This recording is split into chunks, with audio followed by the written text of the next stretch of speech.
नमस्कार दोस्तों। हैनी भारत में दोस्तों आप लोगों का एक बार फिर से स्वागत है दोस्तों। है आपको पता होगा हमने हैनी भारत चैनल पर दोस्तों पुराने क्वेश्चन पेपरों के माध्यम से दोस्तों एक श्रृंखला शुरू की है, जिसके तहत दोस्तों आप विभिन्न एग्जामों की तैयारी कर सकते हैं। दोस्तों हम अभी तक दोस्तों हिस्ट्री के पुराने क्वेश्चन पेपरों को दोस्तों हल कर रहे थे, और आप लोगों को पता होगा दोस्तों हमने हिस्ट्री के पुराने क्वेश्चन पेपरों को दोस्तों बहुत ही शानदार तरीके से दोस्तों सोल्यूशन किया है। और दोस्तों सोल्यूशन इस प्रकार से किया है दोस्तों, तो कि आने वाले एग्जामों में दोस्तों क्वेश्चन इससे बाहर नहीं जाएगा। दोस्तों हम इस बात के वादा करते हैं। दोस्तों हमने हिस्ट्री के अलावा दोस्तों समाजशास्त्र का भी दोस्तों वीडियो शुरू किया था, जो कि दोस्तों पुराने क्वेश्चन पेपरों के आधारित था। दोस्तों हम इससे पहले दोस्तों परिवार टॉपिक को दोस्तों पूरा कंप्लीट कर चुके थे, जिसके दोस्तों हमने पार्ट 1, पार्ट 2 और पार्ट 3 बनाए थे। दोस्तों हमने फैमिली टॉपिक को पूरा करने के बाद में दोस्तों समाजशास्त्र का जो एक वीडियो शुरू किया था, वो है दोस्तों टॉपिक है दोस्तों जिसका नाम है दोस्तों विवाह। दोस्तों विवाह टॉपिक का हम दोस्तों पार्ट 1 इससे पहले दोस्तों कर चुके थे, और दोस्तों ये हमारा विवाह का पार्ट नंबर 2 है दोस्तों, जिसे दोस्तों मैरिज कहते हैं। दोस्तों अगर आपने पार्ट 1 जाकर नहीं देखा है तो दोस्तों पहले उसे देखिए, लेकिन दोस्तों विवाह टॉपिक देखने से पहले आप दोस्तों फैमिली टॉपिक को जरूर देखिए दोस्तों, तभी आपको विवाह टॉपिक समझ में आएगा। दोस्तों ये टॉपिक दोस्तों समाजशास्त्र का, जो कि दोस्तों सेकंड ग्रेड और फर्स्ट ग्रेड में दोस्तों समाजशास्त्र के जो क्वेश्चन आते हैं उनसे दोस्तों बहुत ही महत्वपूर्ण रहने वाला है। और आपको पता होगा दोस्तों इससे पहले वाले एग्जामों में जब दोस्तों क्वेश्चन आए थे, तो दोस्तों इससे इस वीडियो से बाहर क्वेश्चन नहीं गए थे। तो दोस्तों हम शुरुआत करते हैं। हमारा मैरिज टॉपिक है, इसका पार्ट नंबर 2 है दोस्तों, जो कि समाजशास्त्र का क्वेश्चन है। दोस्तों अभी तक आपने हैनी भारत को लाइक और सब्सक्राइब नहीं किया है, तो पहले दोस्तों चैनल को लाइक और सब्सक्राइब करना न भूलें दोस्तों, और वीडियो के दोस्तों अंत तक जरूर बने रहिए दोस्तों, क्योंकि इतने शानदार क्वेश्चन आपने कभी नहीं पढ़े होंगे। अगर दोस्तों पढ़े होंगे तो दोस्तों इतने शानदार तरीके से नहीं, ठीक है दोस्तों।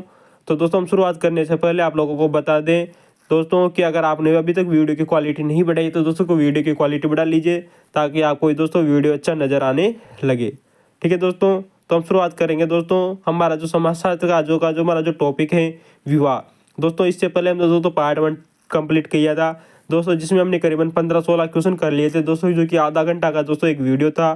दोस्तों हमारे जो पार्ट 2 है दोस्तों, ये करीबन दोस्तों 35 से 40 मिनट का एक वीडियो रहने वाला है। तो दोस्तों अभी तक अगर आप पहली बार से नहीं जुड़े तो जुड़ जाइए दोस्तों, और दोस्तों इसके पुराने क्वेश्चन पेपरों का अध्ययन कीजिए दोस्तों, ताकि आप अपनी सफलता को सुनिश्चित कर सकें। और दोस्तों वो बार बार इन क्वेश्चनों को रिवाइज कीजिए, ताकि आपको समझ में आ सके दोस्तों कि क्वेश्चन इस प्रकार से आते हैं।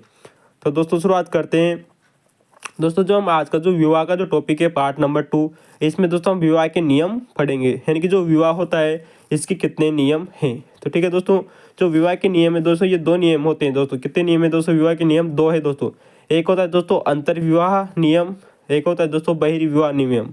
दोस्तों जो विवाह होता है, अंतर विवाह दोस्तों, इसे दोस्तों एंडोगेमी भी कहते हैं। वेरी मोस्ट इंपॉर्टेंट बात है दोस्तों, आजकल दोस्तों जो आरपीएससी है दोस्तों या यूपीपीएससी है दोस्तों, वो हमेशा दोस्तों आजकल इंग्लिश के जो ट्रेंड शब्द है उनको इस्तेमाल करने लगी है। तो दोस्तों अंतर्विवाह को दोस्तों एंडोगेमी के नाम से भी जाना जाता है। दोस्तों अंतर्विवाह होता क्या है? आपने अक्सर पढ़ा होगा कि अंतर्विवाह क्या है। दोस्तों अंतर्विवाह अपनी ही जाति या धर्म या जनजाति में विवाह करना दोस्तों, इसे जाति अंतर्गत सबसे प्रचलित है। यानी कि दोस्तों जब एक इंसान अपनी ही जाति में दोस्तों शादी करता है या विवाह करता है, अपने ही धर्म में विवाह करता है या अपनी ही जनजाति में जब विवाह करता है, तो दोस्तों उसे अंतर्विवाह कहते हैं। दोस्तों आप लोगों को समझ में आ गया होगा कि एंडोगेमी होता क्या है। दोस्तों फिर शब्द को इस्तेमाल कर रहा हूँ मैं दोस्तों, इसे एंडोगेमी के नाम से भी जाना जाता है। ठीक है दोस्तों, अंतर्विवाह को क्या कहते हैं दोस्तों? एंडोगेमी। अपनी ही शादी दोस्तों जो व्यक्ति अपनी जाति शादी में करता है, तो दोस्तों इसे अंतर्विवाह कहते हैं। आपको पता होगा दोस्तों इसमें जाति अंतर्विवाह सबसे अधिक प्रचलित है। यानी कि दोस्तों जाति और धर्म और जो जनजातियों में जो विवाह प्रचलित है अंतर्विवाह, इनमें सबसे अधिक प्रचलित है दोस्तों, उसका नाम है दोस्तों जाति अंतर्विवाह दोस्तों। यानी कि दोस्तों अपनी ही जाति में शादी करना सबसे ज़्यादा प्रचलित है वर्तमान समय में। ठीक है दोस्तों, तो हम इसके आगे चलते हैं दोस्तों कि जो अंतर्विवाह के दोस्तों कुछ महत्वपूर्ण उद्देश्य बताए गए हैं दोस्तों। वेरी मोस्ट इंपॉर्टेंट है दोस्तों, जो वर्ड दोबार आपको पता होगा दोस्तों, बिहार टीजीटी का एग्जाम हुआ था दोस्तों में, जिसमें अंतर्विवाह से उद्देश्य पूछे गए थे दोस्तों। अंतर्विवाह के उद्देश्य है अपनी ही जाति की पहचान रखना। बिल्कुल सही बात है दोस्तों, जब एक व्यक्ति अपनी ही जाति में शादी करता है, तो दोस्तों उसके जो जाति समूह की पहचान होती है। बिल्कुल सही बात है दोस्तों, ये इसका उद्देश्य है दोस्तों। अपनी ही जाति की पहचान वो संच करती दोस्तों, बिल्कुल सही बात है। अपनी ही जाति की पहचान या अपनी जाति समूह का पहचान समूह संच करती और प्रजाति और जातीय शुद्धता बनाए रखना। व्यक्ति दोस्तों जब अपनी जाति में शादी करता है तो उसकी पहचान भी बनी रहती है और उस दोस्तों वो अपनी ही संस्कृति को बनाए भी रखता है। क्योंकि अगर वो दोस्तों दूसरी जाति में शादी करेगा तो दोस्तों वो अपनी दूसरी जाति की क्या कहलाएगा, उसको कल्चर को अपने में लाएगा। तो दोस्तों इससे अपनी जाति की संस्कृति भी बनी रहती है, प्रजाति और जाति दोस्तों शुद्धता भी बनी रहती है। दोस्तों आपको पता होगा दोस्तों कुछ समाजशास्त्री थे जिन्होंने इसका समर्थन किया था। दोस्तों नंबर 1 आता है दोस्तों घुरिये और रिजले और मजूमदार। 3 समाजशास्त्री दोस्तों मुख्यतः माने गए हैं दोस्तों, जिन्होंने जाति समूह की जो पहचान, संस्कृति, प्रजाति और जातीय शुद्धता को बनाए रखने के समर्थन किया था। नंबर 1 है दोस्तों घुरिये, नंबर 2 दोस्तों रिजले और नंबर 3 दोस्तों मजूमदार। कौन थे दोस्तों? घुरिये, रिजले और मजूमदार ने दोस्तों जातीय शुद्धता बनाए रखने की बात का समर्थन किया था। वेरी मोस्ट इंपॉर्टेंट क्वेश्चन है दोस्तों, आया हुआ पर्सन है। ठीक है दोस्तों क्या होता है जब अंतर्विवाह किया जाता है दोस्तों, इससे तो दोस्तों जो आक्रमणकारी होते थे दोस्तों, उनसे लड़कियों की रक्षा भी होती थी। क्योंकि दोस्तों अगर आप किसी एक व्यक्ति की जो किसी लड़की की शादी दोस्तों अगर किसी दूसरी जाति में करते हैं तो पता नहीं दोस्तों वो किस संप्रदाय से हैं, किस जाति से हैं दोस्तों, कोई कहा नहीं जा सकता। तो दोस्तों इससे आक्रमणकारियों से लड़कियों की रक्षा भी होती थी। किससे होती थी दोस्तों? अंतर्विवाह से यानी एंडोगेमी से होती थी। ठीक है दोस्तों, हम दूसरा जो हमारा जो नियम है दोस्तों वो है दोस्तों बहिर्विवाह। दोस्तों बहिर्विवाह को दोस्तों एक्सोगेमी कहते हैं। पुनः गौर कीजिएगा दोस्तों, बहिर्विवाह को इंग्लिश में एक्सोगेमी कहते हैं। आजकल ये दोस्तों आरपीएससी द्वारा ये क्वेश्चन दोस्तों बहुत ट्रेंड में है कि एंडोगेमी और एक्सोगेमी क्या है दोस्तों। तो बच्चे दोस्तों जब इंग्लिश का वर्ड दिया जाता है तो अक्सर बच्चे कन्फ्यूजन होता है कि ये क्वेश्चन कहाँ से आया है। तो दोस्तों अंतर्विवाह और बहिर्विवाह को दोस्तों क्रमशः एंडोगेमी और एक्सोगेमी कहते हैं। दोस्तों जो बहिर्विवाह है दोस्तों, ये दोस्तों एक ग्रीक भाषा का शब्द है। किस भाषा का शब्द है दोस्तों? वेरी मोस्ट इंपॉर्टेंट है कि जो बहिर्विवाह है दोस्तों ये एक ग्रीक भाषा का शब्द है, अर्थात दोस्तों ये यूनानी भाषा का शब्द है, जिसका अर्थ होता है दोस्तों बाहरी लोगों में से विवाह, अर्थात जो बाहरी जो लोग हैं उनसे विवाह करना, यही दोस्तों बहिर्विवाह कहलाता है। जैसे कि दोस्तों हम आप लोगों को बताएं कि दोस्तों अपने गोत्र से दूसरे गोत्र में शादी करना। सुनिएगा दोस्तों, अपने गोत्र से बाहर शादी करना, तो अपने ही गाँव से बाहर शादी करना। सपिंड अर्थात दोस्तों जो अपना जो पिंड होता है उससे आप बाहर जाकर गांव को शादी करना। सपरवर से दूर जाकर शादी करना और टोटम से बाहर शादी करना। दोस्तों ये कुछ महत्वपूर्ण है दोस्तों, जो बहिर्विवाह के कुछ महत्वपूर्ण भाग बताए गए हैं। इनसे दूर जाकर जब व्यक्ति शादी करता है तो दोस्तों वो बहिर्विवाह कहलाता है। अपने गोत्र से बाहर दोस्तों, अपने गाँव से बाहर, सब पिंड से बाहर, सब परवर से बाहर और टोटम जानते हो ना दोस्तों, जो जनजातियों में जो प्रचलित हैं उसे दोस्तों टोटम कहते हैं।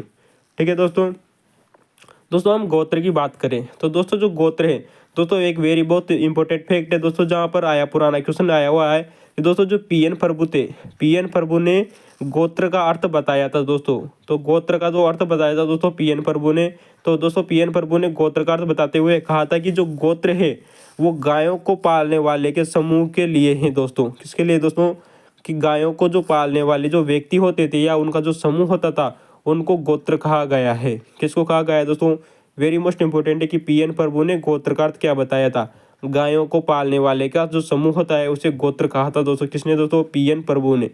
ठीक है दोस्तों वहीं हम बात करें दोस्तों कि एक इम्पोर्टेंट फैक्ट्स हैं कि जो माता पिता होता है दोस्तों हिंदू धर्म में माता पिता दादा और नानी दोस्तों 4 व्यक्ति महत्वपूर्ण इंपॉर्टेंट है दोस्तों। माता और पिता, दादी और नानी। दोस्तों दादी के साथ में दोस्तों नानी आएगा और माता के साथ में पिता आएंगे। दोस्तों इन 4 व्यक्तियों के जो गोत्र है वो निषेध है परंतु कानूनी बाध्यता नहीं है दोस्तों। वेरी मोस्ट इंपॉर्टेंट है दोस्तों, टीजीटी एग्जाम में पूछा हुआ है दोस्तों। ये इनके गोत्र में दोस्तों विवाह निषेध है, अर्थात दोस्तों अगर माता का दोस्तों गोत्र कहीं पर दोस्तों समान मिल जाता है तो वहाँ पर विवाह नहीं किया जाता, अर्थात दोस्तों ये निषेध है। पिता का गोत्र अगर दोस्तों कहीं मिल जाता है तो दोस्तों वो निषेध है दोस्तों। उसी तरह दोस्तों दादी और नानी का गोत्र भी जो कहीं विवाह में अगर आ जाता है दोस्तों वो विवाह निषेध माना जाता है, वहाँ पर विवाह नहीं किया जा सकता। परंतु दोस्तों भारतीय कानून के अनुसार ये इसमें बाध्यता नहीं है, इस बात को गौर कीजिएगा। माता पिता दादा और नानी के गोत्र को दोस्तों विवाह में निषेध माना गया है परंतु इसमें कानूनी बाध्यता नहीं है, अर्थात सरकार इसको कानूनी बाध्यता प्रदान नहीं करती है दोस्तों। ठीक है दोस्तों बहुत शानदार फैक्ट है दोस्तों। आजकल दोस्तों जब विवाह होते हैं तो इन्हीं दोस्तों 4 गोत्रों को छांटा जाता है। लेकिन दोस्तों आपको पता होगा दोस्तों मध्य प्रदेश राज्य में दोस्तों नानी के गोत्र को कामी लगा दी जाती है। ठीक है दोस्तों, तो दोस्तों हम आगे चलते हैं, जो कि हमारा अगला क्वेश्चन आने वाला है दोस्तों विवाह से संबंधित है। दोस्तों अगर आपने अभी तक हेनी बात को लाइक और सब्सक्राइब नहीं किया है तो कर लीजिए दोस्तों। दोस्तों हम बहिर्विवाह के कुछ प्रकार पढ़ रहे थे, जिनमें से हमने गोत्र को पढ़ लिया है। ठीक है दोस्तों, गोत्र को पढ़ लिया दोस्तों और गांव को पढ़ लिया, क्योंकि दोस्तों जब एक व्यक्ति जब एक गांव से दूसरे गांव में शादी करता है तो दोस्तों इसे ही दोस्तों गांव या बहिर्गांव विवाह कहते हैं। ठीक है दोस्तों। दोस्तों नंबर दूसरा आता है दोस्तों सपिंड। दोस्तों सपिंड जो विवाह है आखिर होता क्या है दोस्तों यहाँ पर पिंड का अर्थ होता है दोस्तों अपना। दोस्तों व्यक्ति आपने अक्सर गाँव में सुना होगा कि पिंड दान करना। पिंड दान करने का मतलब जानते हो दोस्तों, अपने यानी कि जो अपना जो शरीर होता है उसका दान किया जाता है। अर्थात दोस्तों जो पिंड है उसका अर्थ होता है दोस्तों देह अर्थात शरीर दोस्तों, अर्थात तो सपिंड दोस्तों यानी कि अपने शरीर। तो दोस्तों इसका अर्थ हुआ एक ही देह अर्थात एक ही शरीर रखने वाले समूह के सभी समूह। सुनिएगा दोस्तों गौर से, एक ही देह अर्थात शरीर रखने वाले समूह के सभी समूह में शारीरिक अवयव समान होना। क्या है दोस्तों, यानी कि दोस्तों जिस व्यक्ति का शरीर या देह समान रखने वाला जो समूह है दोस्तों उसे सपिंड कहा जाता है। अर्थात दोस्तों इनमें जो विवाह है वह नहीं किया जा सकता, अर्थात दोस्तों सपिंड विवाह प्रचलित। ठीक है दोस्तों हम बात करें दोस्तों कि हिंदू जो विवाह एक्ट है दोस्तों, हिंदू विवाह एक्ट सन 1955 में दोस्तों पितृपक्ष की 5 पीढ़ियां बताई गई है दोस्तों। वेरी वेस्ट इंपॉर्टेंट है दोस्तों कि हिंदू विवाह एक्ट सन 1955 के अनुसार पितृपक्ष की 5 पीढ़ियां और दोस्तों मातृपक्ष की 3 पीढ़ियों में दोस्तों विवाह निषेध माना गया है। किसमें दोस्तों, सपिंड विवाह में। सपिंड का आप समझ चुके होंगे दोस्तों, एक ही शरीर या एक ही देह रखने वाले समूह के जो जितने भी सदस्य हैं दोस्तों उनमें दोस्तों शारीरिक अवयव समान होते हैं, अतः दोस्तों उनमें विवाह नहीं किया जा सकता। पुनः गौर कीजिएगा, एक ही देह रखने वाले समूह के सभी समूह में दोस्तों जो शारीरिक जो अवयव होते हैं दोस्तों वो समान होते हैं, अतः दोस्तों सपिंड में विवाह नहीं किया जा सकता। सपिंड से बाहर जाकर ही दोस्तों उनको विवाह करना होता है। और दोस्तों जो हिंदू विवाह एक्ट सन 1955 आया था उसमें साफ साफ कहा गया था कि दोस्तों पितृपक्ष के दोस्तों 5 पीढ़ियां और मातृपक्ष की दोस्तों 3 पीढ़ियों में दोस्तों विवाह निषेध माना गया है हिंदू विवाह एक्ट सन 1955 के अनुसार। वेरी मोस्ट इंपॉर्टेंट क्वेश्चन है दोस्तों, अगर आप लोगों ने ये क्वेश्चन पढ़ा है तो जरूर बताइए, नहीं पढ़ा है तो दोस्तों इंपॉर्टेंट लगाइए, आने वाले आरपीएससी में ये क्वेश्चन जरूर पूछा जाएगा।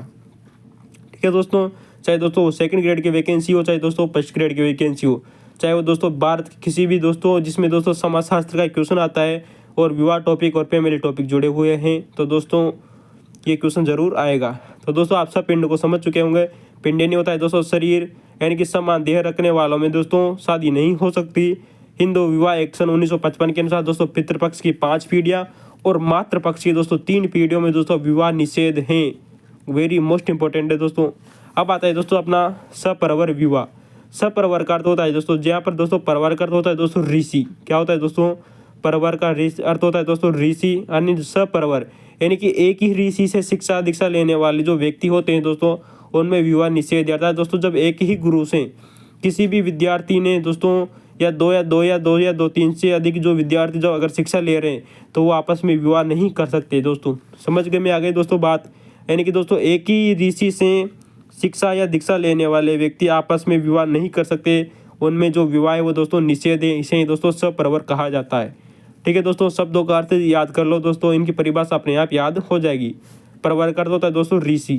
ठीक है दोस्तों, अगला ऑप्शन आता है जो हमारा जो विवाह था दोस्तों सग्राम विवाह। सग्राम को आप जानते हो दोस्तों, ग्राम को हिंदी में दोस्तों गाँव कहते हैं, अर्थात एक ही गाँव के लोगों में विवाह निषेध है, एक ही गाँव के लोगों में जो विवाह है वो निषेध है। ठीक है दोस्तों ये होता है दोस्तों बहिर्विवाह के प्रकार थे दोस्तों जो हमने आप लोगों को बता दिए हैं। दोस्तों हमने जिससे पहला जो पार्ट 1 हुआ था दोस्तों उसमें दोस्तों कुछ महत्वपूर्ण जो अधिनियम थे दोस्तों उनके बारे में चर्चा की थी। दोस्तों हम यहाँ पर कुछ महत्वपूर्ण अधिनियम लेना चाहते हैं जो दोस्तों बार बार एग्जामों में रिपीट होते हैं। दोस्तों एक विवाह एक्ट आता है, उसका नाम है दोस्तों भारतीय विवाह विच्छेद एक्ट।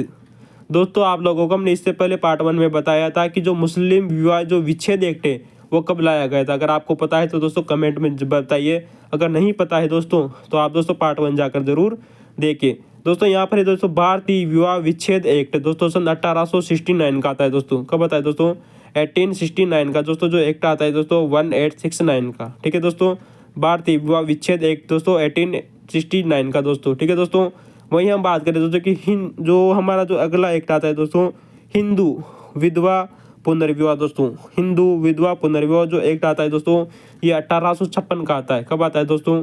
1856 का आया था। और इसके बाद में ही दोस्तों भारतीय विवाह विच्छेद एक्ट आया था। ठीक है दोस्तों। तो दोस्तों इसके तो दोस्तों अगर हम लोगों को बता दें दोस्तों कि जो हिंदू विधवा पुनर्विवाह जो एक्ट था दोस्तों, ये 26 जुलाई सन 1856 को क्रियान्वित हुआ था। अर्थात लागू कब हुआ था दोस्तों? 26 जुलाई सन 1856 को हिंदू विधवा पुनर्विवाह लागू हुआ था दोस्तों। ईश्वर चंद्र विद्यासागर के प्रयासों से हुआ था। आप लोगों को अच्छी तरह से पता होगा दोस्तों। ठीक है दोस्तों। तो दोस्तों अगर दोस्तों आपको लोगों को नहीं पता है दोस्तों हिंदू विधवा पुनर्विवाह, तो दोस्तों आप हमारे पुराने हिस्ट्री के पुराने क्वेश्चन पेपरों को जाकर जरूर देखें। हमने वहाँ इसी क्वेश्चन की दोस्तों बहुत बार चर्चा की है। ठीक है दोस्तों एक और एक्ट आता है दोस्तों, शारदा एक्ट। दोस्तों आपको पता है दोस्तों राजस्थान के व्यक्ति दोस्तों हरविलास शारदा के द्वारा सन 1929 में दोस्तों एक एक्ट लाया गया है, जिसे दोस्तों शारदा एक्ट कहते हैं। इसके साथ दोस्तों जो लड़कियों की जो आयु थी वो दोस्तों 14 वर्ष कर दी गई। और दोस्तों जो लड़कियों की आयु थी, यानी जो बॉयज थे दोस्तों, लड़के, उनकी आयु दोस्तों 18 वर्ष कर दी गई। वेरी मोस्ट इंपॉर्टेंट है दोस्तों, क्वेश्चन पूछा जा सकता है कि शारदा एक्ट के तहत लड़कियों की आयु क्या थी दोस्तों? 14 वर्ष, और लड़कों की आयु 18 वर्ष। आपको पता होगा दोस्तों जो शारदा एक्ट था दोस्तों, ये लागू कब हुआ था दोस्तों? ये 1 अप्रैल सन 1929 को लागू हुआ था। वेरी मोस्ट इंपॉर्टेंट है दोस्तों, शारदा एक्ट 1 अप्रैल सन 1929 को लागू हुआ था। वहीं दोस्तों हम बात करें दोस्तों कि बाल विवाह निषेध अधिनियम, दोस्तों वेरी मोस्ट इंपॉर्टेंट है। बाल विवाह निषेध अधिनियम यानी बच्चों का जो छोटे बच्चे होते हैं उनका विवाह रोकने के लिए एक एक्ट लाया गया है दोस्तों सन 1978 में भारतीय सरकार द्वारा। इसके तहत दोस्तों जो लड़की की जो आयु थी दोस्तों वो 18 वर्ष कर दी गई। कब की कितनी कर दी गई दोस्तों? बाल विवाह निषेध अधिनियम सन 1978 के तहत दोस्तों 18 वर्ष कर दी गई लड़की की आयु। ठीक है दोस्तों। वहीं दोस्तों जो लड़का था यानी जो बॉयज था उसकी आयु दोस्तों 21 वर्ष कर दी गई। किसके साथ दोस्तों? बाल विवाह निषेध अधिनियम सन 1978 के तहत। दोस्तों अगर आपको क्वेश्चन अच्छा लगा हो तो दोस्तों लाइक और कमेंट करना न भूलें। ठीक है दोस्तों। अगर दोस्तों आपको वीडियो की क्वालिटी कमज़ोर आ रही नज़र आ रही है तो दोस्तों आप वीडियो की क्वालिटी ज़रूर बढ़ाइए और दोस्तों वीडियो के अंत तक ज़रूर बने रहिए, क्योंकि दोस्तों हम यहाँ पर आपको बहुत ही शानदार जानकारी प्रदान करेंगे दोस्तों। ठीक है दोस्तों। जो कि दोस्तों सेकंड ग्रेड और फर्स्ट ग्रेड के एग्जाम में दोस्तों जो समाजशास्त्र आती है और जो आर एस जो मेंस होता है दोस्तों, और जो यूपीएससी का जो मेंस एग्जाम होता है उसमें दोस्तों बहुत ही लाभदायक रहने वाला है दोस्तों ये वीडियो। ठीक है दोस्तों। तो दोस्तों आप अपने दोस्तों को शेयर कर सकते हैं। दोस्तों यहाँ पर एक क्वेश्चन बार बार सेकंड ग्रेड में आप लोगों को पता है दोस्तों बहुत बार पूछा गया था कि जो पीएन प्रभु और जो केएम कपाड़िया था उन्होंने हिंदू धर्म का जो विवाह के उद्देश्य कितने बताए थे। क्वेश्चन ये है दोस्तों कि केएम कपाड़िया और पीएन प्रभु ने हिंदू विवाह के कितने उद्देश्य बताए थे? कितने उद्देश्य बताए थे दोस्तों? क्वेश्चन यही है। हिंदू विवाह की जो उद्देश्य हैं वो 3 बताए थे दोस्तों इन्होंने। किसने दोस्तों? पीएन प्रभु, केएम कपाड़िया ने हिंदू विवाह के 3 उद्देश्य बताए। और दोस्तों क्रमशः भी पूछा गया है एक बार एग्जाम में ये क्वेश्चन।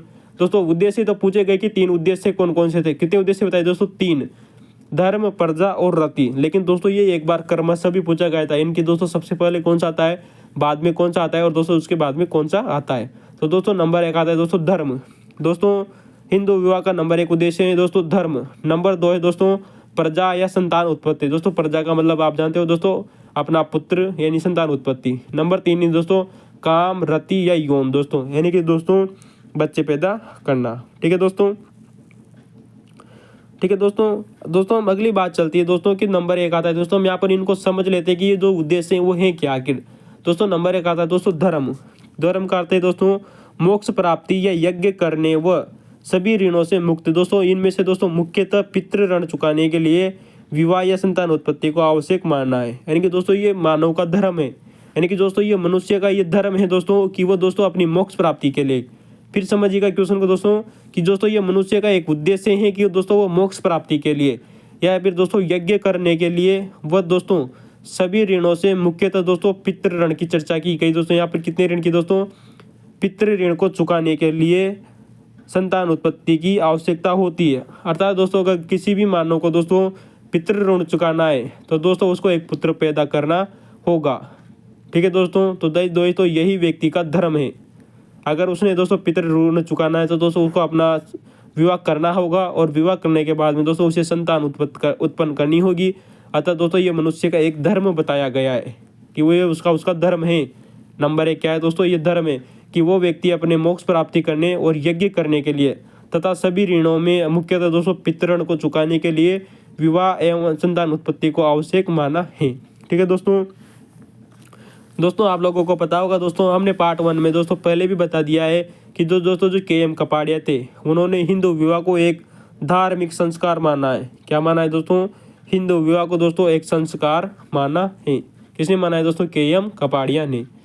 ठीक है दोस्तों, बहुत बार एग्जामों में आया हुआ क्वेश्चन है, 2nd ग्रेड के, तो हद नहीं है दोस्तों इस क्वेश्चन की। तो दोस्तों नंबर 2 आता है दोस्तों हमारा प्रजा और रति। दोस्तों हम एक बार जो हमारा जो TGT का एग्जाम था उसमें पूछा गया है दोस्तों कि जो धर्म है, यानी हिंदू विवाह का जो उद्देश्य है, नंबर 1 दोस्तों धर्म। इसके अनुसार दोस्तों इसमें दोस्तों 39 अनुष्ठान बताए गए हैं। कितने अनुष्ठान बताए गए हैं दोस्तों? इसमें दोस्तों 39 अनुष्ठान बताए गए हैं। वेरी मोस्ट इंपॉर्टेंट है दोस्तों कि PV जो काणे थे, कौन दोस्तों? PV काणे दोस्तों, एक PN प्रभु अलग है और PV काणे अलग है दोस्तों। वेरी मोस्ट इंपॉर्टेंट, जो PV काणे थे दोस्तों, इन्होंने हिंदू विवाह का जो उद्देश्य था दोस्तों धर्म में दोस्तों 39 अनुष्ठान बताए थे। कितने अनुष्ठान बताए दोस्तों? 39 अनुष्ठान बताए थे। वेरी मोस्ट इंपॉर्टेंट है दोस्तों, आया हुआ क्वेश्चन है दोस्तों पुराना। और वहीं दोस्तों हम बात करें दोस्तों कि दोस्तों धर्म के अनुसार, यानी हिंदू धर्म का उद्देश्य है दोस्तों नंबर 1 धर्म, उसके अनुसार दोस्तों महिला का एकमात्र संस्कार बताया गया है दोस्तों विवाह। कितना शानदार क्वेश्चन है दोस्तों। क्वेश्चन आप लोगों के सामने आ जाए कि दोस्तों महिला के कितने संस्कार होते हैं, तो दोस्तों उसका एक ही संस्कार होता है दोस्तों, जिसका नाम है दोस्तों विवाह। क्या होता है दोस्तों? विवाह। फिर गौर कीजिएगा दोस्तों कि जो PN प्रभु और KM जो कपाड़िया थे, उन्होंने हिंदू विवाह के 3 उद्देश्य बताए दोस्तों, धर्म, प्रजा और रति, जिसमें नंबर 1 आता है दोस्तों धर्म। इसके अनुसार कहा गया है दोस्तों कि जो स्त्री होती है उसका एकमात्र जो संस्कार है वो है दोस्तों विवाह, यानी विवाह को ही दोस्तों महिला का एकमात्र संस्कार माना गया है। ठीक है दोस्तों, बहुत शानदार प्रश्न है, याद कीजिएगा। दोस्तों हम वही बात करें दोस्तों कि जो हमारा जो दूसरा उद्देश्य आता है दोस्तों प्रजा या संतान उत्पत्ति। प्रजा या संतान उत्पत्ति, बिल्कुल सही बात है दोस्तों कि जो मनुष्य का जो दूसरा जो कर्तव्य है दोस्तों, जो उद्देश्य है वो है दोस्तों संतान उत्पत्ति। दोस्तों आपको पता है दोस्तों मनुष्य संतान उत्पत्ति क्यों करता है? दोस्तों आपको पता होगा दोस्तों, हमने जो हमारा जो पहला जो दोस्तों धर्म था, इसमें दोस्तों मोक्ष प्राप्ति की बात कही गई थी। तो दोस्तों आपको पता होगा दोस्तों कि मोक्ष प्राप्ति के लिए दोस्तों पिंडदान जरूरी है। अब पिंडदान करेगा कौन दोस्तों? अगर किसी व्यक्ति का पिता मर जाता है तो दोस्तों उस व्यक्ति के मरने के बाद में जो उसका पुत्र होता है वही तो दोस्तों पिंडदान करता है। तो दोस्तों मोक्ष प्राप्ति के लिए, क्योंकि दोस्तों आपको जाता है जब व्यक्ति का दोस्तों कोई व्यक्ति पिंडदान कर देता है तो उसे माना जाता है दोस्तों कि उसे मोक्ष मिल जाता है। तो दोस्तों मोक्ष प्राप्ति के लिए पिंडदान जरूरी है। बिल्कुल सही बात है दोस्तों, क्योंकि दोस्तों किसी भी व्यक्ति मरने के बाद में अगर दोस्तों उसके पिंड को अगर दोस्तों पिंडदान कर दिया जाए तो उससे व्यक्ति को मोक्ष मिल जाती है। अतः दोस्तों पिंडदान करेगा दोस्तों कौन करेगा? दोस्तों उसका पुत्र करेगा। अतः दोस्तों जो प्रजा या संतान उत्पत्ति की जो उद्देश्य था वो यही था दोस्तों कि उसके लिए एक पुत्र प्राप्ति आवश्यक है। ठीक है दोस्तों, आप लोगों को समझ में आया हो तो लाइक और कमेंट करना ना भूले। संतान उत्पत्ति यही है दोस्तों कि मोक्ष प्राप्ति के लिए पिंडदान जरूरी है। अतः विशेषकर पुत्र प्राप्ति आवश्यक है दोस्तों, क्योंकि पुत्र के द्वारा दोस्तों अधिकतर पिंडदान किया जाता है। महिलाएं दोस्तों यथासंभव किसी अन्य अति आवश्यक कार्य में ही दोस्तों भाग लेती है, वरना ज़्यादातर दोस्तों पुत्र को ही पिंडदान करना होता है। हमारा दोस्तों जो तीसरा जो उद्देश्य बताया गया है दोस्तों हिंदू विवाह का, नंबर 3 आता है दोस्तों रति, काम या यौन। रति, काम या यौन दोस्तों तीनों शब्द बहुत ही एक ही है दोस्तों, लेकिन दोस्तों अलग अलग एग्जामों में अलग अलग शब्द आए थे, इसलिए हम लोगों को आपको बताएं। को दोस्तों रति, काम या यौन संतुष्टि को विवाह के उद्देश्य में दोस्तों अंतिम स्थान दिया गया है। दोस्तों हमने इनको आपको बताया दोस्तों, इनके दोस्तों जो कर्म सभी बताए दोस्तों, आता है दोस्तों सबसे अंत में आता है दोस्तों रति, अर्थात इसे दोस्तों अंतिम स्थान दिया गया है विवाह के उद्देश्यों में। ठीक है दोस्तों आप लोगों को एक बात पता होगी दोस्तों जो कहा गया एक बार एक समाजशास्त्री थे, उनका नाम आता है दोस्तों अल्टेयर। कौन दोस्तों? अल्टेयर ने दोस्तों अपनी एक पुस्तक आती है, उनका नाम आता है दोस्तों the position of human in Hindu civilization. दोस्तों ये क्वेश्चन दोस्तों वैसे बहुत ही अच्छा क्वेश्चन है, लेकिन दोस्तों आप इन्हें दोस्तों एक मजाक के रूप में भी समझ सकते हैं कि जो अल्टेयर मोदी थे उन्होंने कहा कि जो शादीशुदा व्यक्ति है वो सबसे पवित्र माने हैं, और जिस व्यक्ति की शादी नहीं होती है वो अपवित्र है। किसने माना है दोस्तों? अल्टेयर मोदी ने।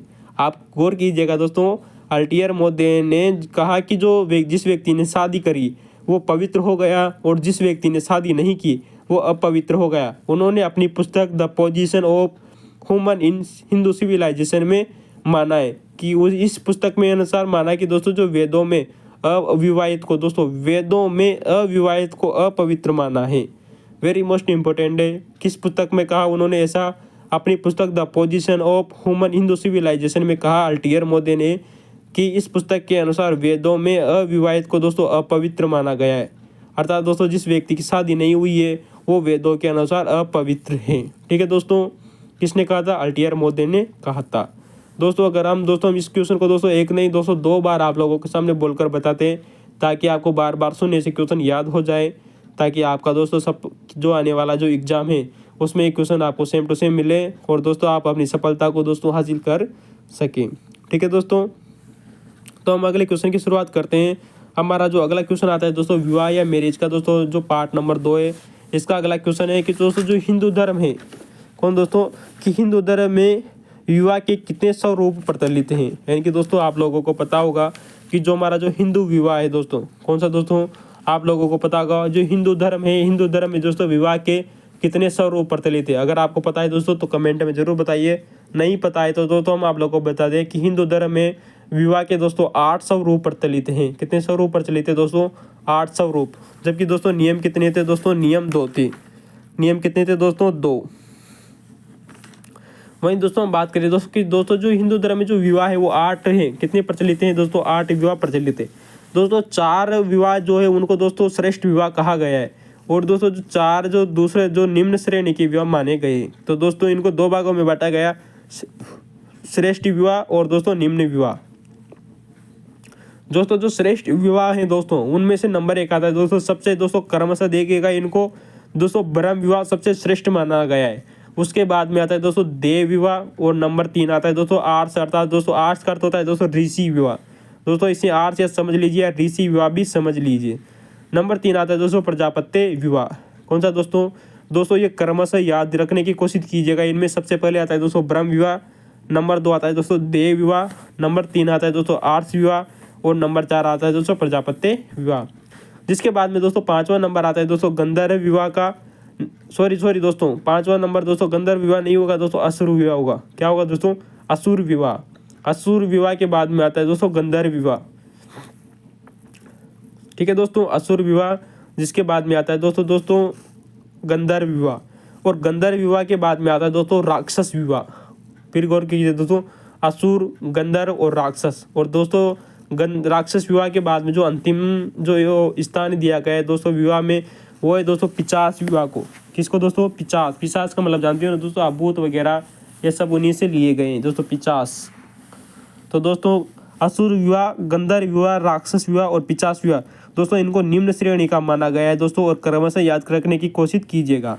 ठीक है दोस्तों जो सबसे श्रेष्ठ विवाह है दोस्तों वो है दोस्तों ब्रह्म विवाह और जो दोस्तों सबसे निम्न विवाह है दोस्तों वो है पिशाच विवाह। ठीक है दोस्तों, तो दोस्तों 4 जो विवाह है उनको श्रेष्ठ माना है दोस्तों, ब्रह्म विवाह, देव विवाह, आर्ष विवाह और प्रजापत्य विवाह। और दोस्तों जिनको दोस्तों निम्न श्रेणी का माना गया है वो है दोस्तों असुर विवाह, गंधर्व विवाह, राक्षस विवाह और पिशाच विवाह। दोस्तों नंबर 1 की बात करें दोस्तों कि जो ब्रह्म विवाह है दोस्तों हम यहाँ आपको कुछ महत्वपूर्ण जानकारियाँ प्रदान करते हैं कि दोस्तों जो ब्रह्म विवाह है कौन सा दोस्तों? ब्रह्म विवाह।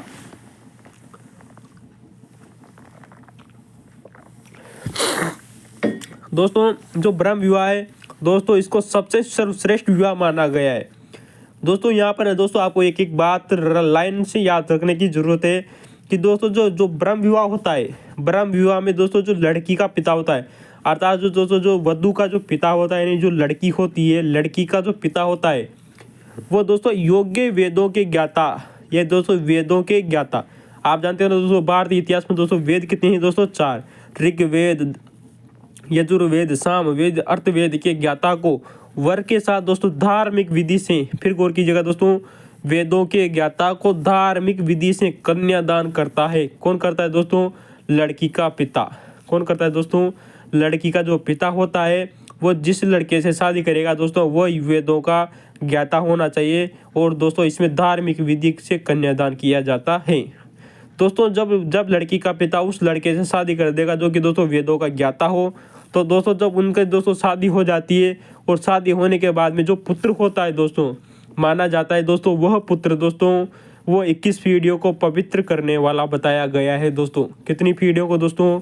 ब्रह्म विवाह में लड़का और लड़की की शादी होने के बाद में जब उनसे दोस्तों संतान उत्पत्ति हो जाती है, और संतान उत्पत्ति होने के बाद में दोस्तों जो वो संतान है दोस्तों माना जाता है वो दोस्तों 21 पीढ़ियों को पवित्र करने वाला बताया गया है। वेरी मोस्ट इंपॉर्टेंट है दोस्तों, टीजीटी एग्जाम में ये क्वेश्चन पूछा गया है कि वो कितनी पीढ़ियों को पवित्र करने वाला बताया गया है दोस्तों। वो 21 पीढ़ियों को, किसकी दोस्तों, 21 पीढ़ियों को पवित्र करने वाला बताया गया है दोस्तों। अगर आपको ये ऐसे याद नहीं होता है तो दोस्तों हमने इसके लिए एक सूत्र बनाया है, आप लोगों को पता होगा दोस्तों। हिंदू धर्म में दोस्तों जो भगवान ब्रह्मा जी थे, भगवान ब्रह्मा जी के हाथों में दोस्तों आप उनका जब चित्र देखें तो एक बार गौर कीजिएगा, उनके हाथों में दोस्तों वेद हैं, उनको वो अपने हाथों में वेदों को लिए हुए हैं। अतः दोस्तों आप इसको ऐसे याद कर लेना, ब्रह्मा जी के हाथों में वेद हैं, ब्रह्मा जी के हाथों में वेद है। ब्रह्मा यानी दोस्तों ब्रह्म विवाह, और वेद मतलब दोस्तों वेदों में के ज्ञाता व्यक्ति को दोस्तों विवाह करना पड़ता है। ठीक है दोस्तों, तो दोस्तों ब्रह्म विवाह में वेदों के ज्ञाता व्यक्ति से ही दोस्तों शादी की जाती है। ठीक है दोस्तों, और दोस्तों इसमें जो दोस्तों इसको सबसे सर्वश्रेष्ठ विवाह बताया गया है दोस्तों। अगर आप लोगों को पता है दोस्तों, हम आप लोगों से एक क्वेश्चन पूछते हैं कि ब्रह्म विवाह के समान दोस्तों कौन सा विवाह समान है, नहीं दोस्तों ब्रह्म विवाह के समान कौन सा विवाह प्रचलित है दोस्तों। तो अगर पता है तो दोस्तों कमेंट में बताइए, नहीं पता है दोस्तों हम आपको थोड़ी देर में बताते हैं दोस्तों। अगला दोस्तों जो हमारा जो विवाह आता है वो आता है दोस्तों देव विवाह। दोस्तों जो देव विवाह है दोस्तों, इसमें यज्ञ कर्म में निपुण पुरोहित को दान के रूप में कन्या देना, यानी कि दोस्तों जो ऐसा व्यक्ति दोस्तों जो यज्ञ कार्य करने में निपुण हो, यज्ञ जानते हो ना दोस्तों, हवन करने में, कौन दोस्तों, यज्ञ का मतलब जानते हैं दोस्तों हवन कार्य करने में दोस्तों जो व्यक्ति निपुण होता है, यानी दोस्तों जो पुरोहित निपुण हो उसको कन्या दी जाती थी, यानी उससे दोस्तों उस अपनी लड़की का विवाह दोस्तों उसी लड़के से किया जाता था जो हवन यानी यज्ञ करने में दोस्तों निपुण हो, उसी में से दोस्तों कन्या का विवाह कर दिया जाता था दोस्तों। इसे दोस्तों देव विवाह कहा जाता है। ठीक है दोस्तों अगर आपको ये ऐसे याद नहीं होता है तो दोस्तों हमने इसके लिए एक ट्रिक बनाई है, आप उसको ऐसे याद कर लेना कि जो दोस्तों जो देवता थे, देवता क्या करते थे दोस्तों, आपको लोगों को पता होगा यज्ञ करते थे ना दोस्तों। तो दोस्तों आप इसको ऐसे याद करना कि जो देवता हैं वो यज्ञ करते थे। ठीक है दोस्तों, सूत्र याद कर लीजिएगा दोस्तों, देवता यज्ञ करते थे। कौन करते थे दोस्तों, देवता। तो दोस्तों देवता मतलब देव, यानी दोस्तों देव विवाह, और यज्ञ मतलब यानी यज्ञ कार्य में निपुण व्यक्ति को कन्या दी जाती थी। ठीक है दोस्तों, वेरी मोस्ट इंपॉर्टेंट है दोस्तों, बार बार एग्जामों में रिपीट हो रहा है। नंबर 3 आता है दोस्तों आर्ष विवाह। कौन सा दोस्तों, आर्ष विवाह। दोस्तों जो आर्ष विवाह है दोस्तों, फिर गौर कीजिएगा दोस्तों, जो आर्ष विवाह है, आर्ष विवाह का अर्थ होता है दोस्तों, यहाँ आर्ष का अर्थ होता है दोस्तों ऋषि। क्या होता है दोस्तों, आप दोस्तों को अगर संधि पता हो दोस्तों, यहाँ पे दोस्तों आपको हिंदी साहित्य का ज्ञान हो थोड़ा सा, तो दोस्तों आप लोगों को पता होगा आर्ष का अर्थ होता है दोस्तों ऋषि। तो दोस्तों आप इसको ऐसे भी याद कर लेना दोस्तों कि जो ऋषि होता था दोस्तों, आप लोगों को पता है प्राचीन जमाना में दोस्तों जो ऋषि होते थे वो शादी नहीं करते थे। फिर गौर से सुनिएगा दोस्तों, अक्सर बच्चों को यही पता नहीं होता है कि आर्ष विवाह है क्या दोस्तों। उनको पता इतना तो पता है कि आर्ष विवाह होता क्या है, लेकिन उनको परिभाषा नहीं पता होती है। तो दोस्तों हम आप लोगों को बता दें कि दोस्तों जो पुराने ज़माने में जो ऋषि होते थे वो अक्सर विवाह नहीं करते थे दोस्तों, वो अविवाहित रहते थे। लेकिन मान लीजिए दोस्तों अगर किसी ऋषि को शादी करनी है दोस्तों, यहाँ पर ऋषि शादी करेगा, लड़की का पिता नहीं करेगा। ठीक है दोस्तों, अगर किसी ऋषि को अगर शादी करनी है तो दोस्तों वो लड़की के पिता को गाय और बैल देकर शादी करेगा। क्या करेगा दोस्तों, जो ऋषि है यानी जो ऋषि मुनि होता है दोस्तों, वो दोस्तों अगर उसको शादी करनी है तो दोस्तों वो लड़की के पिता के घर जाएगा, और लड़की के जो पिता है दोस्तों उसको दोस्तों एक जोड़ी गाय या एक जोड़ी दोस्तों बैल देगा। क्या देगा दोस्तों, एक जोड़ी गाय और बैल देकर शादी करता था। सुनिएगा दोस्तों, कौन देगा दोस्तों, ऋषि, जो ऋषि होते थे ऋषि मुनि, वो लड़की के पिता को एक जोड़ी गाय वो बैल देकर शादी करेगा। अतः दोस्तों इसे आर्ष विवाह कहा गया है दोस्तों ये विवाह वर्तमान में प्रचलित नहीं है, क्योंकि आप लोगों को पता है ऋषि मुनि तो भारत में वर्तमान है ही नहीं दोस्तों। यहाँ पर तो सब बस स्टार बचे हैं, 5 स्टार 3 स्टार, पता नहीं कौन कौन से स्टार आ रहे हैं अभी तो दोस्तों आर्ष विवाह वर्तमान में प्रचलित नहीं है, क्योंकि ऋषि मुनि तो अभी वर्तमान में है नहीं, और जो हैं दोस्तों वो हिमालय की पहाड़ियों में बसे हुए, और भी उनको विवाह करना है ही नहीं, तो वर्तमान में विवाह प्रचलित नहीं है। ठीक है दोस्तों, कौन सा दोस्तों, आर्ष विवाह प्रचलित नहीं है दोस्तों। अगर आपको आर्ष विवाह समझ में आया हो तो दोस्तों लाइक और कमेंट करना न भूलें। ठीक है दोस्तों, अगले क्वेश्चन की तरफ चलते हैं। उससे पहले दोस्तों आप हेनी बात को सब्सक्राइब जरूर कर लीजिए, अगर सब्सक्राइब नहीं किया है अपने दोस्तों को शेयर कर दीजिए दोस्तों, क्योंकि अगर आपको दोस्तों जानकारी अच्छी लग रही हो दोस्तों तो दोस्तों ठीक है दोस्तों, अगले क्वेश्चन की तरफ चलते हैं दोस्तों। हमारा जो क्वेश्चन आता है दोस्तों वो आज दोस्तों प्रजापत्य विवाह। दोस्तों हमने आपसे पहले एक क्वेश्चन पूछा था कि ऐसा कौन सा विवाह है दोस्तों जो ब्रह्म विवाह के समान है। दोस्तों ये प्रजापत्य विवाह वही विवाह है दोस्तों जो ब्रह्म विवाह के समान है। वेरी मोस्ट इंपॉर्टेंट क्वेश्चन है दोस्तों। इतिहास का जो दोस्तों जो नेट जीआरएफ का जो एग्जाम हुआ था उसमें एक बार क्वेश्चन आया था कि ब्रह्म विवाह के समान कौन सा विवाह प्रचलित है दोस्तों, उसका नाम है दोस्तों प्रजापत्य विवाह। दोस्तों बहुत शानदार फैक्ट है दोस्तों कि ब्रह्म विवाह के समान है प्रजापत्य विवाह। ठीक है दोस्तों, लेकिन दोस्तों इसमें एक बात याद रखना, वैसे तो प्रजापत्य विवाह दोस्तों ब्रह्म विवाह के समान ही है, लेकिन दोस्तों इसमें जो प्रजापत्य जो विवाह है इसमें वधु का जो पिता होता है दोस्तों, यानी कि दोस्तों जो लड़की का जो पिता होता है वो वर वो वधु को दोस्तों धार्मिक आचरण करने का आदेश देता है। किसका दोस्तों? धार्मिक आचरण का करने का आदेश देता है। यानी कि दोस्तों आप लोगों को धार्मिक आचरण तो करना ही होगा, अपने धर्म की जो रीति रिवाज है दोस्तों उनको मानना पड़ेगा। किसमें दोस्तों? प्रजापत्य विवाह में। ठीक है दोस्तों, तो दोस्तों आपको याद रख लेना कि दोस्तों धार्मिक आचरण शब्द का उल्लेख प्रजापत्य विवाह से संबंधित है। ठीक है दोस्तों ये आपने आप लोगों को दोस्तों 4 विवाह बता दिए दोस्तों, ब्रह्म विवाह, देव विवाह, आर्ष विवाह, प्रजापत्य विवाह। दोस्तों ये 4 विवाह को दोस्तों श्रेष्ठ विवाह माना गया है। ठीक है दोस्तों अब हम उन विवाह को पढ़ेंगे दोस्तों जो निम्न श्रेणी के माने गए हैं। दोस्तों जो निम्न श्रेणी के जो विवाह माने गए आप उनका क्रम भी हमेशा याद रखना दोस्तों। नंबर 1 आएगा दोस्तों असुर विवाह, नंबर 2 दोस्तों गंधर्व विवाह, नंबर 3 राक्षस विवाह और नंबर 4 आएगा दोस्तों पेशाच विवाह। तो दोस्तों नंबर 1 आता है दोस्तों असुर विवाह। असुर विवाह आप जानते हो दोस्तों असुर कौन थे? आपने अगर दोस्तों आप हिंदू धर्म से जुड़े होंगे तो आपने दोस्तों जब कभी भी रामायण और महाभारत पढ़ी हो तो दोस्तों रामायण और महाभारत में दोस्तों असुरों का हमेशा चर्चा रहती है कि असुर आया असुर आया असुर आया। तो दोस्तों जो असुर हैं आप लोगों ने दोस्तों एक अगर मूवी भी आई थी बाहर से ये बॉलीवुड की असुर, अगर वो मूवी नहीं देखी तो उसको देख के दोस्तों उसमें अक्सर बताया जाता है जो असुर है होता है दोस्तों वो एक प्रकार से लड़कियों को किडनैप करता है। तो दोस्तों इसमें क्या किया जाता है दोस्तों कि एक प्रकार का दोस्तों ये करे विवाह है। क्या है दोस्तों? करे विवाह। असुर का मतलब जानते हो ना दोस्तों? असुर विवाह का अर्थ है दोस्तों कि इसमें जो लड़की का जो पिता होता है वो लड़के से दोस्तों क्या ले लेता है दोस्तों? राशि लेता है, अतः दोस्तों अपनी जो पुत्री को करे करके बेच देता है। तो दोस्तों असुर विवाह का अर्थ समझिए दोस्तों आप, ये एक प्रकार का करे विवाह है। करे का मतलब जानते हो ना दोस्तों?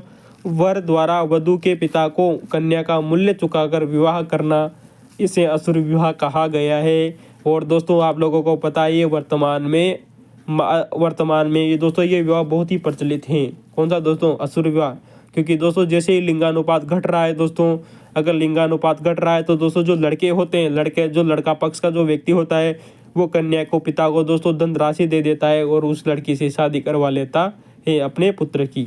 ठीक है दोस्तों, तो दोस्तों एक बार ये क्वेश्चन आया हुआ है दोस्तों नेट जीआरएफ में कि दोस्तों ऐसा कौन सा दोस्तों विवाह था दोस्तों जिसके कारण दोस्तों लिंगानुपात घटने के कारण वो विवाह वर्तमान में अधिक प्रचलित हो गया, वो है दोस्तों असुर विवाह। ठीक है दोस्तों, कौन सा विवाह दोस्तों? असुर विवाह। वेरी मोस्ट इंपॉर्टेंट क्वेश्चन है दोस्तों कि लिंगानुपात घटने के कारण कौन सा विवाह दोस्तों अधिक प्रचलन में आया? असुर विवाह। अर्थात दोस्तों इसमें जो करे विवाह, इसे दोस्तों करे विवाह के नाम से भी जाना जाता है। अर्थात वर द्वारा वधु के पिता को कन्या का मूल्य चुकाकर विवाह करना। दोस्तों ऐसा माना जाता है दोस्तों गरीबी के कारण भी दोस्तों वधु का जो पिता होता है वो वर पक्ष से दोस्तों पैसे लेकर अपने पुत्री का शादी कर देता है। ठीक है दोस्तों, तो दोस्तों ये हो गया दोस्तों हमारा असुर विवाह।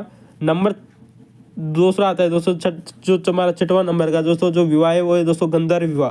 दोस्तों हम गंधर्व विवाह की बात करें तो दोस्तों जो गंधर्व विवाह होता है वधु पक्ष द्वारा, सुना दोस्तों, वधु द्वारा स्वयं अपनी पसंद से शादी करना।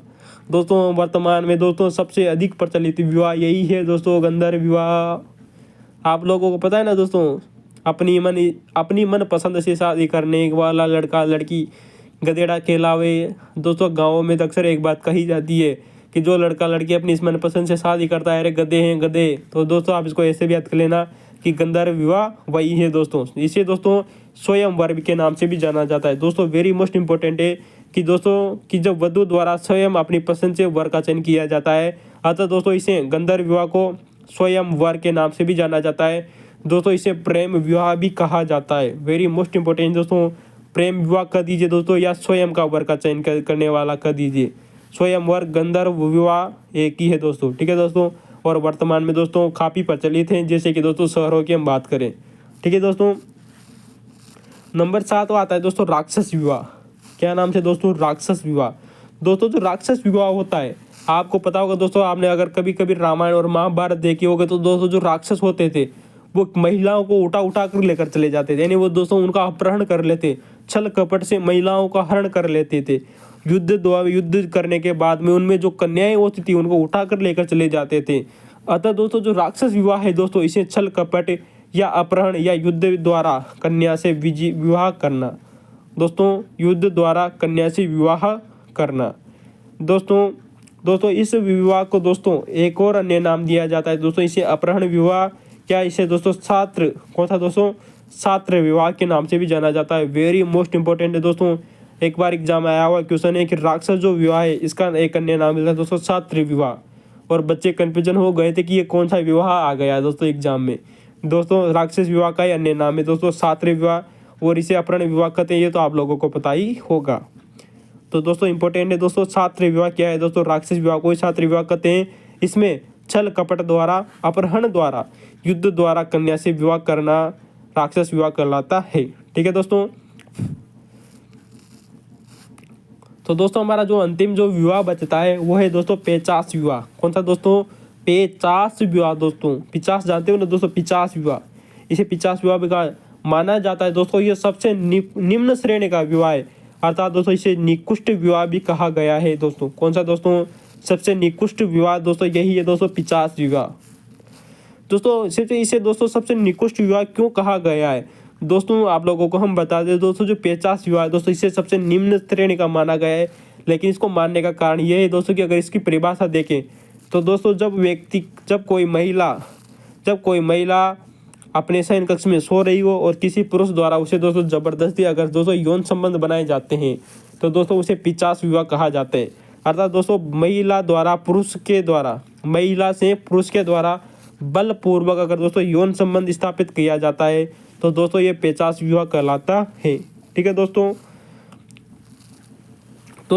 हम आप लोगों को दोस्तों एक बहुत ही शानदार आपको यहाँ पे दोस्तों फैक्ट बताना चाहते हैं, जो दोस्तों नेट GRF में आया हुआ क्वेश्चन है दोस्तों, जो विवाह से संबंधित बहुत ही महत्वपूर्ण फैक्ट है दोस्तों, कि दोस्तों जो विवाह वर्तमान है, यानी कि दोस्तों वर्तमान में विवाह के कितने स्वरूप प्रचलित थे।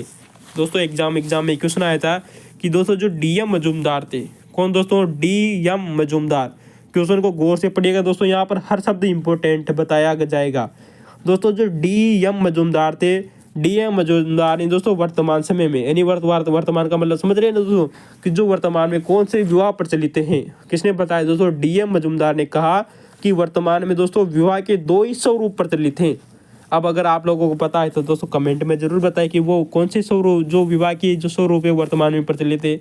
दोस्तों DM मजूमदार ने 2 स्वरूप बताए जो वर्तमान में प्रचलित है। नंबर 1 आता है दोस्तों ब्रह्म विवाह। दोस्तों जो सबसे श्रेष्ठ विवाह है वो दोस्तों वर्तमान में प्रचलित है, यानी दोस्तों ब्रह्म विवाह। किसने कहा दोस्तों? DM मजूमदार ने कहा कि दोस्तों जो ब्रह्म विवाह है वो वर्तमान में प्रचलित है। नंबर 2 आता है दोस्तों असुर विवाह। इन्होंने कहा कि जो असुर विवाह है वो भी दोस्तों वर्तमान में प्रचलित है। किसने कहा दोस्तों? DM मजूमदार ने कहा, क्योंकि दोस्तों जो असुर विवाह है, हमने आप लोगों को इससे पहले बता चुके हैं कि ये वर्तमान में जो लिंगानुपात घटने के कारण जो दोस्तों जिस विवाह को दोस्तों अधिक मान्यता मिली वो है दोस्तों असुर विवाह। तो दोस्तों DM मजूमदार ने वर्तमान में दोस्तों विवाह के 2 स्वरूप बताए दोस्तों, ब्रह्म विवाह और असुर विवाह। दोस्तों माना जाता है इनको क्रमशः दोस्तों उच्च जातियों में, नहीं दोस्तों जो ब्रह्म विवाह है ये उच्च जातियों में प्रचलित है, और दोस्तों जो असुर विवाह है दोस्तों ये निम्न जातियों में प्रचलित है। बहुत ही शानदार फैक्ट है दोस्तों कि जो ब्रह्म विवाह है ये वर्तमान में उच्च जातियों में प्रचलित है, और दोस्तों जो असुर विवाह है ये वर्तमान में दोस्तों निम्न जातियों में प्रचलित है। दोस्तों आपको ये फैक्ट्स कैसा लगा? अगर अच्छा लगा हो दोस्तों तो आप अपने दोस्तों को इस वीडियो को लाइक और सब्सक्राइब करना ना भूलें। ठीक है दोस्तों, लाइक कीजिए, शेयर कीजिए और सब्सक्राइब कीजिए। दोस्तों हमने हमारा दोस्तों ये पार्ट 2 कंप्लीट कर दिया है, और दोस्तों अगले दिन दोस्तों हमारा विवाह का पार्ट नंबर 3 लेकर आएंगे दोस्तों, जिसमें कुछ महत्वपूर्ण 10 से 15 क्वेश्चन और बचे हैं दोस्तों, जिसमें दोस्तों आपका विवाह का टॉपिक कंप्लीट हो जाएगा। और दोस्तों ऐसा टॉपिक कंप्लीट होगा दोस्तों जिससे दोस्तों आने वाले एग्जाम में क्वेश्चन बाहर नहीं जाएंगे। ठीक है दोस्तों, तो धन्यवाद। चलते हैं, मैं आपसे विदा लेते हैं। कल आपसे दोस्तों पुनः मिलेंगे दोस्तों पार्ट नंबर 3 के साथ दोस्तों, जो कि विवाह का संबंधित है। और दोस्तों आप हिस्ट्री के पुराने क्वेश्चन पेपरों को जरूर पढ़िए दोस्तों। हमने इतना शानदार सॉल्यूशन किया है जो आपको दोस्तों आने वाले एग्जामों में दोस्तों सेम टू सेम क्वेश्चन मिलने लगेंगे। ठीक है दोस्तों, धन्यवाद, thank you, bye, good bye.